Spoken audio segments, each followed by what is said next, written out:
Hello guys and welcome back to my channel. Today I'm going to build and fly a 5-inch freestyle quadcopter based on the HaloRC OSIRIS frame and the BrotherHobby VS2207 motors, which I have recently reviewed. In this video I'm going to go over the specs of this relatively lightweight build, show you some flight footage, and announce the winner of the recent HaloRC giveaway. In terms of components, in addition to the HaloRC frame and the BrotherHobby motors, in this build I've used the Caddx Nebula Pro digital transmission system, a Crossfire Nano IC receiver, and the stack which is based on the Racerstar Air50 50A BLLES 4-in-1 ESC and the Air50 Lite flight controller.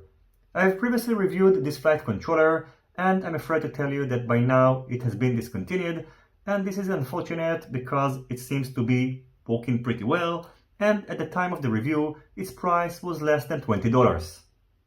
As for its weight, without a battery, this build weighs about 332 grams.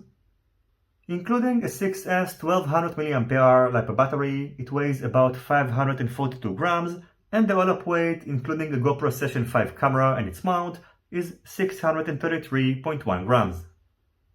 Now, while it is not a lightweight build, for a 5-inch freestyle build, it is pretty decent, and I was quite surprised to discover that with an onboard GoPro Session 5 camera and its mount, using this 6S battery, I got close to 7 minutes of flight time, which is very impressive. So this setup, which is based on the BrotherHobby VS2207 motors, seems to be very efficient.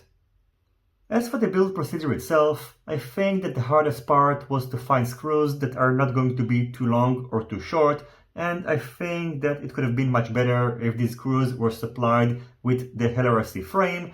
And keep in mind that you won't be able to access the screws of the stack from the bottom side, so you'll need to take the frame apart, first assemble the stack, and then assemble the other parts.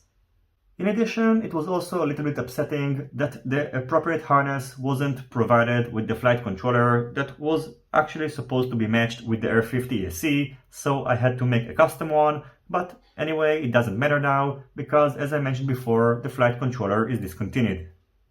So overall, I'm pretty pleased with this build. I think that the dual prop Nepal and tube propellers in conjunction with the motors and this frame worked really well. And by the way, one of the highlights of the OSIRIS frame is that it features a carbon fiber central spine piece, which really holds the arms together and reduces vibrations, which makes the tuning procedure relatively simple. Now I'm going to randomly select the winner of the HaloRC 50% off coupon code giveaway and then show you some flight footage. In case you are the winner, contact me using the email address which you can find in the description box of this video. And as always, if you have any questions, feel free to ask them in the comment section down below. Don't forget to leave a thumbs up if you like this video, and consider subscribing to my channel and hitting the notifications bell if you're not already subscribed. See you on my next videos, and goodbye.